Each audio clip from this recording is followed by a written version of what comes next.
Hello guys, வணக்கம். This is Anbuseelan. இன்னைக்கு நம்ம என்ன பார்க்க போகிறோம் அப்படின்னா, ஸ்டாக் ஆப்ஷனோட ஒரு பெஸ்ட்டான ஸ்ட்ராட்டஜி தான் பார்க்க போகிறோம். இந்த வீடியோவை ஸ்கிப் பண்ணாமல் முழுமையாக பாருங்கள்.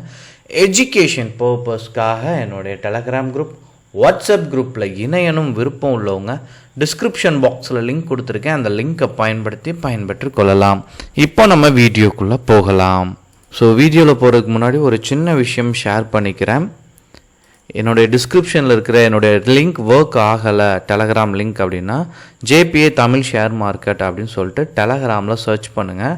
நியர்லி 4000 மெம்பர் இருப்பாங்க. அதுதான் நம்மளுடைய குரூப். சரிங்களா? ஓகே, இப்போ நம்ம பார்க்கக்கூடிய ஸ்ட்ராட்டஜி என்ன அப்படின்னா, ஸ்டாக் ஆப்ஷனை பேஸ் பண்ணி தான் இருக்கும். இன்னொன்று, பிகினராக இருக்கிறீங்க, இப்போ தான் இந்த வீடியோ நீங்கள் பார்க்குறீங்க அப்படின்னா ரொம்ப நல்லது. ஸ்கிப் பண்ணாமல் எண்டு வரைக்கும் பாருங்கள். ஏன்னா சில பேர் என்கிட்ட கேட்கக்கூடிய கேள்வியும் கமெண்டில் பார்க்கக்கூடிய விஷயமும் என்ன அப்படின்னா, சார் ஒரு ஸ்ட்ராட்டஜி அது கன்சிஸ்டண்ட்டாக எனக்கு ப்ராஃபிட் கொடுக்கணும் அப்படிங்கிறது தான் நிறைய பேரோட விருப்பம். சரிங்களா? ஸோ அந்த ரீசனுக்காக நான் இப்போ ஒரு ஸ்ட்ராட்டஜி சொல்லி கொடுக்க போகிறேன். ஸோ ட்ரேட் கம்மியாக தான் நீங்கள் எடுக்க முடியும். சரிங்களா? மந்த்லி, பட் கன்சிஸ்டன்சி அதிகமாகவே இருக்கும் ப்ராஃபிட்டை பொறுத்த மாட்டில். நீங்கள் நிறைய ஸ்டாக்கை ரிசர்ச் பண்ணியிருப்பீங்க. சரிங்களா? இதில் ஏதாச்சும் ஒரு ஸ்டாக், எந்த ஸ்டாக்னாலும் பிரச்சனை கிடையாது. நான் வரக்கூடியதில் அப்படியே உங்களுக்கு டீட்டெயில்டாக எக்ஸ்பிளைன் பண்ணுறேன். ஸோ என்ன பண்ணுங்கள் அப்படின்னா, 3 விதத்தை கொண்டு தான் மார்க்கெட்டே ஃபங்க்ஷன் ஆகும். சரிங்களா? ஃபர்ஸ்ட் நீங்கள் பார்த்துட்டீங்க அப்படின்னா,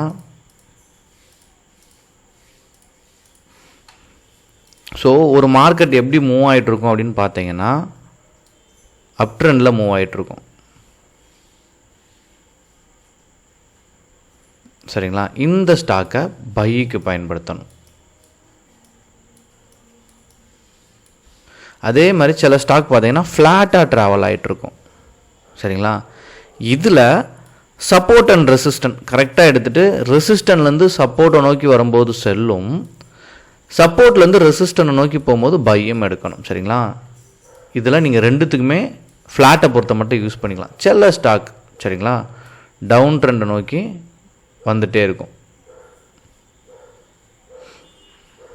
சரிங்களா? இந்த பர்டிகுலர் ஸ்டாக்கை பொறுத்த மட்டும் செல்லுக்கு பயன்படுத்தணும். ஏன்னா ட்ரெண்ட் ரொம்ப முக்கியம். இப்போது எந்த டைம் ஃப்ரேமில் யூஸ் பண்ணுறீங்க அப்படிங்கிறது தான் முக்கியம். சரிங்களா? இப்போது நான் மந்த்லி டைம் ஃப்ரேம் யூஸ் பண்ணுறது என்னுடைய சஜஷன். சரிங்களா?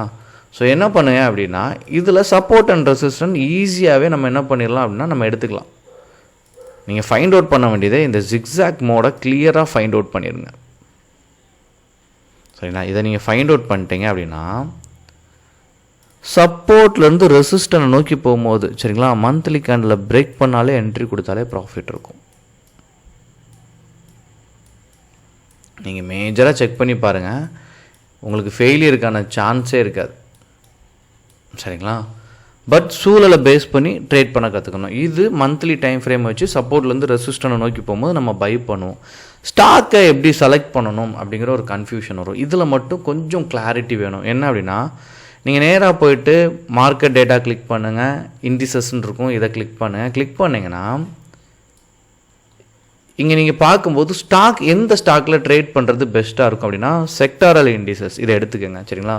ஒவ்வொரு செக்டாரில் இருந்துட்டும் பர்டிகுலர், இப்போ பேங்க் நிஃப்டி இருக்குன்னா இதுக்குள்ளே ஒரு 10 பேங்க் 12 பேங்க் இருக்கும். சரிங்களா? இதனுடைய ஸ்டாக் வந்து நல்லாயிருக்கும். ஏன்னா ஃப்ளக்சுவேஷன் நல்லாயிருக்கும், மார்க்கெட்டில் முன்னாடி வரும். ஸோ லிக்விடிட்டி அந்த பிரச்சனைலாம் இருக்காது. இப்போது நீங்கள் இந்த பர்டிகுலர் ஸ்டாக் இதுக்குள்ளே போகிறதுக்கு முன்னாடி சரிங்களா என்ன பண்ணுங்கள் அப்படின்னா, ட்ரெண்ட், அதாவது இதில் ட்ரெண்ட் எப்படி இருக்குது, இந்த இண்டெக்ஸில் ட்ரெண்ட் எப்படி இருக்குது அப்படிங்கிறத செக் பண்ணணும். சரிங்களா? இப்போ நீங்கள் பேங்க் நிஃப்டி எடுக்கிறீங்க, இல்லை ஐடி எடுக்கிறீங்க, என்ன பண்ணுங்கள், அதனுடைய ட்ரெண்ட் அப்படி எடுத்துக்கோங்க. எடுத்துட்டு நீங்கள் பைக்கு ட்ரை பண்ணும்போது சரிங்களா, இந்த மந்த்லி கேண்டில் பொறுத்த மட்டும் அந்த மாதம் அந்த செக்டார் சப்போர்ட் பண்ணாமல் ரெட்டில் இருந்துச்சு அப்படின்னா பைக்கு இதை எடுக்கக்கூடாது. சரிங்களா? பேங்க் நிஃப்டி பக்கமே பை சைடுக்கு என்ட்ரி கொடுக்குறத கொஞ்சம் அவாய்ட் பண்ணணும் அந்த பர்டிகுலர் ஸ்டாக்கில். ஏன்னா நீங்கள் பேங்க் நிஃப்டிக்குள்ளே போயிட்டு இந்த ஸ்டாக்கில் நான் ட்ரேட் எடுக்க போகிறேன் அப்படின்னு விருப்பப்படுறீங்கன்னா பை சைடு கொஞ்சம் அவாய்ட் பண்ணுறது நல்லது. சரிங்களா? அப்புறம் என்ன பண்ணுங்கள், ஐடி மந்த்லி டைம் ஃப்ரேம் இங்கே எப்படி இருக்குது, உங்களுக்கு க்ரீனாக இருக்குது. சரிங்களா? அந்த மந்த் அப்போ என்ன பண்ணுங்கள், ஐடியில் இருக்கக்கூடிய எல்லா ஸ்டாக்கையும் என்ன பண்ணுங்கள், உங்களுடைய டிமேட் அக்கௌண்ட்டில் ஆட் பண்ணிவிட்டு, ஸோ எந்த ஸ்டாக்கெல்லாம் நல்லா இருக்குது அப்படின்னு உங்களுக்கு தெரியுதோ ரிசர்ச் பண்ணிடுங்க. எல்லா ஸ்டாக்குமே ரிசர்ச் பண்ணிடுங்க. இதில் இருக்கிற 10 ஸ்டாக்கையும் என்ன பண்ணுங்கள், ரிசர்ச் பண்ணி ஆட் பண்ணிடுங்க. இப்போது இதில் நீங்கள் ஃபைண்ட் அவுட் பண்ண வேண்டியதே இந்த பர்டிகுலர் ஸ்டாக்கில் ட்ரெண்டு தான்.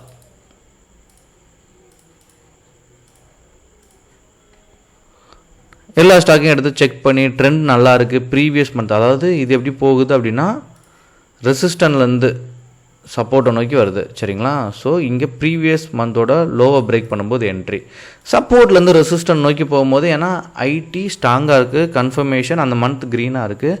ஸோ அப்படி இருக்கும்போது இது எக்ஸாம்பிளுக்கு சொல்கிறேன், இந்த மாதிரி support and resistant find out பண்ணிட்டீங்க, 10 ஸ்டாக்கை ரிசர்ச் பண்ணிட்டீங்க அப்படின்னா ப்ரீவியஸ் மந்த்தை பிரேக் பண்ணும்போது என்ட்ரி கொடுத்தீங்கன்னா நல்ல ஒரு ப்ராஃபிட் இருக்கும். எப்போதுமே ஸ்டாக் மார்க்கெட்டில் நிறைய ஸ்ட்ராட்டஜி இருக்குது சரிங்களா. பட் இதை நீங்கள் எப்படி அப்ளை பண்ணுறீங்கிறது தான் விஷயம் சரிங்களா. இப்போது ஒரு ஸ்டாக் மந்த்லி கேண்டில் அன்னைக்கே பிரேக் பண்ணணும் அப்படிங்கிற அவசியம் இல்லை, 1ஆம் தேதியே பிரேக் பண்ணணும் அப்படிங்கிற அவசியம் இல்லை. 2ஆம் தேதி பிரேக் பண்ணலாம், 15ஆம் தேதி பிரேக் பண்ணலாம். ஸோ கன்சிஸ்டன்சி இருக்கணும். தொடர்ந்து என்ன பண்ணணும் அப்படின்னா நீங்கள் தொடர்ந்து ஷேரை வாட்ச் பண்ணிகிட்டே இருக்கணும். வாட்ச் பண்ணால் மட்டும்தான் சக்ஸஸ் பண்ண முடியும். ஸ்டாக் மார்க்கெட்டை பொறுத்த மட்டும் நீங்கள் தொடர்ந்து சக்ஸஸ் பண்ணணும் அப்படின்னு நினச்சிட்டீங்க அப்படின்னா 2 விஷயத்த கரெக்டாக ஃபாலோ பண்ணுங்கள். ஒன்று, முழு நேரமாக ஸ்டாக் மார்க்கெட்டில் இருங்க, ட்ரை பண்ணுங்கள். 9:15 3:30 வரைக்கும் இருக்க ட்ரை பண்ணுங்கள். இன்னொரு விஷயம், ஒரே ஷேரில் ட்ரேட் எடுத்துகிட்டே இருப்பாங்க சிலவங்க, ராசி அப்படின்னு சொல்லிட்டு ஒரே ஸ்டாக்கில் எடுத்துகிட்டு இருப்பாங்க. அந்த மாதிரி பண்ணவே பண்ணாதீங்க. சூழலுக்கு தக்கவாறு மாற தெரியணும். மாறினீங்க அப்படின்னா you will become a good trader சரிங்களா. கொஞ்ச நாள் ஆப்ஷன் பையிங்லாம் நல்லா ப்ராக்டிஸ் பண்ணுங்கள். ஆப்ஷன் பையிங், ஏன்னா ஸ்டாக் ஆப்ஷன் நீங்கள் பண்ணுறது வெல் அண்ட் குட், அதில் ஹெட்ஜிங் பண்ணுறீங்க, அதுவும் செல் சைடு பண்ணுறீங்க. பையிங்கில் ஹெட்ஜிங் பண்ணாமல் செல் சைடு பண்ணும்போது ஃபெயிலியர் ரொம்ப கம்மியாயிரும். உங்களுடைய ப்ரிடிக்ஷன் மேக்ஸிமம் உங்கள் ப்ரிடிக்ஷன் ரைட்டாக தான் இருக்கும் சரிங்களா. நம்ம டிலே பண்ணுறதுனால தான் நமக்கு லாஸ் வரும். அதனால் மேக்ஸிமம் எடுக்கிற ட்ரேட் நல்லாயிருக்கும். ரிஸ்க்கெல்லாம் கம்மி பண்ணிவிட்டு ஆப்ஷன் செல்லிங் வந்துட்டிங்கன்னா you will become a good trade. ஏதாவது டவுட் இருக்குது அப்படின்னா கண்டிப்பாக கமெண்ட் பாக்ஸில் உங்களுடைய டவுட்டை தெரிவிங்க.